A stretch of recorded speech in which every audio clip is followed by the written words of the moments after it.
Hello friends, welcome back to my channel. कैसे हैं आप सभी लोग? आई होप आप सब लोग बहुत अच्छे होंगे और आपकी प्रिपरेशन भी काफ़ी अच्छी चल रही होगी। अगर आप यूपी टेट 2026 के लिए तैयारी कर रहे हैं, तो आप बिल्कुल सही जगह पर हैं। ये वीडियो डेफिनेटली आपके लिए ही है। तो अभी हम यहाँ पर यूपी टेट 2026 के लिए चाइल्ड डेवलपमेंट और एनवायरनमेंट के सेक्शन पर फोकस कर रहे हैं। उसी की सीरीज हमारे इस चैनल पर चल रही है और प्लेलिस्ट भी बना दी गई है। अगर आप लोग पहले के वीडियो नहीं देख पाए हैं तो आप प्लेलिस्ट पे जाइए और वहां पर आपके सारे वीडियो आपको मिल जाएंगे। ठीक है, चलिए शुरुआत करते हैं आज के हमारे पहले क्वेश्चंस की। पहला क्वेश्चन है हमारा, शिक्षा मनोविज्ञान की सबसे व्यक्तिनिष्ठ विधि कौन सी है?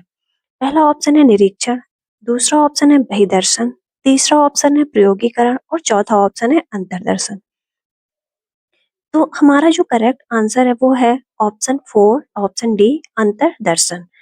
इसमें क्या होता है, अंतर्दर्शन में व्यक्ति अपने मन, विचारों और भावनाओं का स्वयं अध्ययन करता है। यह पूरी तरीके व्यक्ति के अनुभव पर आधारित होती है, इसीलिए इसे सब्जेक्टिव विधि भी माना जाता है। तो हमारा जो करेक्ट आंसर है वो है ऑप्शन डी। नेक्स्ट क्वेश्चन है, अल्बर्ट बैंडूरा किस सिद्धांत से संबंधित है? पहला ऑप्शन है संज्ञानात्मक विकास सिद्धांत, दूसरा ऑप्शन है व्यवहारवादी सिद्धांत, तीसरा ऑप्शन है मनोसामाजिक विकास और चौथा ऑप्शन है सामाजिक अधिगम सिद्धांत। तो हमारा जो करेक्ट आंसर है वो है ऑप्शन डी, सामाजिक अधिगम सिद्धांत। जो अल्बर्ट बैंडोरा थे उनके अनुसार बच्चे दूसरों को देखकर सीखते हैं, इसलिए इसे ऑब्जर्वेशनल लर्निंग भी कहते हैं। तो हमारा जो करेक्ट आंसर है ऑप्शन डी। ठीक है, नेक्स्ट क्वेश्चन है, अधिगम वक्र जिसे हम लर्निंग कर्व कहते हैं में प्लेट्यू किस कारण बनता है? पहला ऑप्शन है थकान, दूसरा ऑप्शन है प्रेरणा, तीसरा ऑप्शन है रुचि और चौथा ऑप्शन है परिपक्वता। जो सीखने की गति जब रुक जाती है, इस स्थिति को प्लेट्यू कहते हैं। इसका जो प्रमुख कारण होता है वो थकान ही होता है। तो हमारा जो ऑप्शन ए है वो करेक्ट हो जाएगा। ठीक है, नेक्स्ट क्वेश्चन है हमारा, मिरर ड्राइंग टेस्ट का उपयोग किसके मापन हेतु किया जाता है? पहला ऑप्शन है सृजनात्मकता, दूसरा ऑप्शन है अधिगम का स्थानांतरण, तीसरा ऑप्शन है रुचि और चौथा ऑप्शन है सीखने की गति। तो जो मिरर ड्राइंग टेस्ट होता है, यह टेस्ट ये जांचता है कि पहले सीखी गई चीज नई परिस्थिति में कितनी उपयोगी है। तो इसका जो हमारा करेक्ट आंसर हो जाएगा वो हो जाएगा ऑप्शन बी, अधिगम का स्थानांतरण। ठीक है, नेक्स्ट क्वेश्चन है हमारा, क्लाउड पिक्चर टेस्ट का उपयोग किसके मापन हेतु होता है? पहला ऑप्शन है अभिक्षमता, दूसरा ऑप्शन है व्यक्तित्व, तीसरा ऑप्शन है अभिरुचि और चौथा ऑप्शन है बुद्धि। तो जो हमारा क्लाउड पिक्चर टेस्ट होता है, यह टेस्ट बच्चों की रुचियों एवं कल्पना शक्ति को समझने के लिए उपयोग किया जाता है। तो इसका जो करेक्ट आंसर हो जाएगा वो क्या हो जाएगा, अभिरुचि। It means option C is the correct answer. देखिए, जो ये सारे क्वेश्चंस हैं, cloud picture test, mirror drawing test, इस टाइप के क्वेश्चन आपसे एग्जाम में कई बार पूछे गए हैं। इनफैक्ट ये लास्ट ईयर जो क्वेश्चन पेपर हुआ था उसमें भी ये सारे क्वेश्चन पूछे गए थे। तो ये काफी ज्यादा इंपॉर्टेंट क्वेश्चंस है। आपको इनको डायरेक्ट, ये आपको क्वेश्चन अगर नहीं पता है तो आप इनको नहीं कर पाएंगे। नेक्स्ट क्वेश्चन है हमारा, 5 वर्ष के मोहन की मानसिक आयु 8 वर्ष है और तो उसका आईक्यू कितना होगा? तो हमको पता है कि आईक्यू का एक फॉर्मूला होता है, क्या होता है, मानसिक आयु बटे शारीरिक आयु गुणा 100। तो हमारी मानसिक आयु यहाँ पर कितनी है, 8, और उसकी शारीरिक आयु कितनी है, 5। तो 8/5 इंटू 100, 5 से हम 100 कैंसिल करेंगे तो क्या 20, 20 इंटू 8 इट मीन्स 160। तो हमारा जो करेक्ट आंसर हो जाएगा वो क्या हो जाएगा, 160। It means option B is the correct answer. ठीक है, तो हमें ये आईक्यू का फॉर्मूला जरूर पता होना चाहिए। इस टाइप के भी क्वेश्चन आपसे पूछे जाते हैं। ठीक है, नेक्स्ट क्वेश्चन है, ट्रेनेबल मानसिक मंदता वाले बच्चों का आईक्यू स्तर क्या होता है? पहला ऑप्शन है 36 से 49, दूसरा ऑप्शन है 50 से 69, तीसरा ऑप्शन है 35 एवं निम्न और चौथा ऑप्शन है 70 टू 79।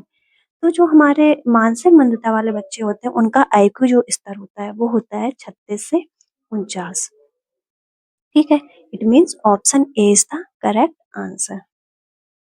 नेक्स्ट क्वेश्चन है, रॉरसैक इंक ब्लड टेस्ट का उपयोग किसके मापन हेतु किया जाता है? पहला ऑप्शन है रुचि, दूसरा ऑप्शन है बुद्धि, तीसरा ऑप्शन है अभिक्षमता और चौथा ऑप्शन है व्यक्तित्व। तो यह एक प्रोजेक्टिव टेस्ट है जो व्यक्ति के व्यक्तित्व का अध्ययन करता है। तो इसके अकॉर्डिंग हमारा जो करेक्ट आंसर हो जाएगा वो हो जाएगा ऑप्शन डी, मीन्स व्यक्तित्व। ठीक है, नेक्स्ट क्वेश्चन है, निम्न में से विस्मृति का कारण नहीं है। पहला ऑप्शन है मानसिक संघर्ष, दूसरा ऑप्शन है याद रखने की इच्छा, तीसरा ऑप्शन है दोषपूर्ण स्मरण विधियां और चौथा ऑप्शन है अधूरा अधिगम। तो जो विस्मृति है उसका मेन कारण क्या नहीं है? जो याद रखने की इच्छा स्मृति को मजबूत बनाती है, तो वो विस्मृति का कारण बिल्कुल भी नहीं हो सकती। It means option B is the correct answer, याद रखने की इच्छा। ठीक है, नेक्स्ट क्वेश्चन है हमारा, संख्यात्मक प्रदत्तों में संग्रह, वर्गीकरण, प्रस्तुतिकरण, तुलना तथा व्याख्या करने की विधि का विज्ञान क्या कहलाता है? पहला ऑप्शन है ज्यामिति, दूसरा ऑप्शन है गणित, तीसरा ऑप्शन है संभाव्यता जिसे हम प्रोबेबिलिटी बोलते हैं और चौथा ऑप्शन है सांख्यिकी, इट मीन स्टैटिस्टिक्स। तो जो संख्यात्मक प्रोडक्ट हैं उनके संग्रह, वर्गीकरण और जो प्रस्तुतिकरण, तुलना, व्याख्या, इन सब जो विधि का विज्ञान होता है उसे हम सांख्यिकी बोलते हैं, इट मीन्स स्टैटिस्टिक्स। तो option D is the correct answer. ठीक है, चलिए देखते हैं नेक्स्ट क्वेश्चन। नेक्स्ट क्वेश्चन क्या है हमारा, निम्न में कौन विषम है? मीन्स हमारे पास जो ऑप्शन दे रखे हैं इसमें कौन सा ऑप्शन है जो बाकी सबसे डिफरेंट है? पहला है रेबन टेस्ट, दूसरा है 16 PF टेस्ट, तीसरा है ड्रॉमैन टेस्ट एंड चौथा है TAT टेस्ट। तो इन सबसे जो अलग है वो है हमारा 16 PF टेस्ट, क्योंकि जो 16 PF है ये एक पर्सनैलिटी टेस्ट है और जबकि बाकी सारे जो है हमारे रेवेंस, ड्रॉनमैन टेस्ट एंड टीईटी, ये सारे जो हमारे टेस्ट हैं वो अधिकतर बुद्धि प्रोजेक्ट परीक्षण से संबंधित है। तो जो हमारा करेक्ट आंसर हो जाएगा वो हो जाएगा ऑप्शन बी 16 PF। ठीक है, नेक्स्ट क्वेश्चन है हमारा, सूझ के सिद्धांत का प्रतिपादन किसने किया? पहला ऑप्शन है हैगर्टी, दूसरा ऑप्शन है गेस्टाल्ट मनोवैज्ञानिक, तीसरा ऑप्शन है स्किनर और चौथा है थॉर्नडाइक। तो जो इनसाइट थ्योरी है उसका प्रतिपादन किया था गेस्टाल्ट साइकोलॉजिस्ट ने। इनको हम कॉलर के नाम से भी जानते हैं। तो हमारा जो करेक्ट आंसर है वो हो जाएगा option B, it means gestalt मनोवैज्ञानिक। ठीक है, नेक्स्ट क्वेश्चन है हमारा, मैकडूगल के अनुसार प्रत्येक मूल प्रवृत्ति से क्या संबंध होता है? पहला ऑप्शन है संवेदना, दूसरा ऑप्शन है संवेग, तीसरा ऑप्शन है चिंतन और चौथा ऑप्शन है संज्ञान। तो जो मैकडोनल है उनके अकॉर्डिंग मूल प्रवृत्ति में क्या क्या होता है? जैसे जो प्रत्येक इंस्टिंक्ट के साथ एक इमोशन जुड़ा होता है। जो मैकडोनल है उनको उन्होंने बताया था कि जो कोई इंस्टिंक्ट होते हैं उनके साथ एक इमोशन जुड़ा होता है। इट मीन्स जो हमारा करेक्ट ऑप्शन हो जाएगा वो हो जाएगा संवेग। Option B is the correct answer. ठीक है, नेक्स्ट क्वेश्चन हमारा, पूर्व अनुभव के आधार पर संवेदना को अर्थ प्रदान करना क्या कहलाता है? पहला ऑप्शन है अभिप्रेरणा, दूसरा ऑप्शन है प्रत्यक्ष ज्ञान, तीसरा ऑप्शन है कल्पना और चौथा ऑप्शन है संवेदना। तो जब हम पूर्व जानकारी के आधार पर किसी संवेदना को अर्थ देते हैं तो उसे हम क्या बोलते हैं? परसेप्शन, इट मीन्स प्रत्यक्ष ज्ञान। तो जो हमारा करेक्ट आंसर हो जाएगा वो हो जाएगा ऑप्शन बी। ठीक है, इस वीडियो का नेक्स्ट एंड लास्ट क्वेश्चन है हमारा, पिछड़े बालकों के लिए शैक्षिक लाभि की अवधारणा किसने दी? पहला ऑप्शन है बर्टन, दूसरा ऑप्शन है सोनल, तीसरा ऑप्शन है सिरिल बर्ड और चौथा ऑप्शन है गार्डन। तो जो पिछड़े बालक होते हैं उनकी जो शैक्षिक लब्धि है जिसे हम एजुकेशनल क्वेश्चन बोलते हैं, उसकी अवधारणा हमारी दी थी सोनल ने। तो जो हमारा करेक्ट आंसर हो जाएगा वो हो जाएगा ऑप्शन बी।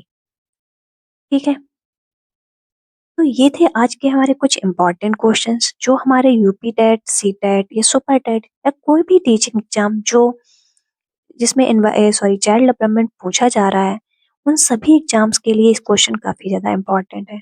अगर आप प्रीवियस ईयर के क्वेश्चन को उठाकर देखेंगे तो इसमें से आपको मैक्सिमम क्वेश्चन जो ऐसे हैं जो आपसे मल्टीपल टाइम्स पूछे गए हैं। तो ये वीडियो आपके लिए काफी ज्यादा हेल्पफुल होने वाला है।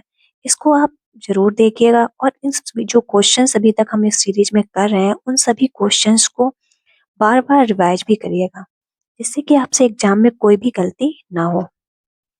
तो आपको ये क्वेश्चंस कैसे लग रहे हैं ये कमेंट करके जरूर बताइएगा और अपना स्कोर भी बताइएगा कि आपसे यहाँ पर कितने क्वेश्चन बने हैं।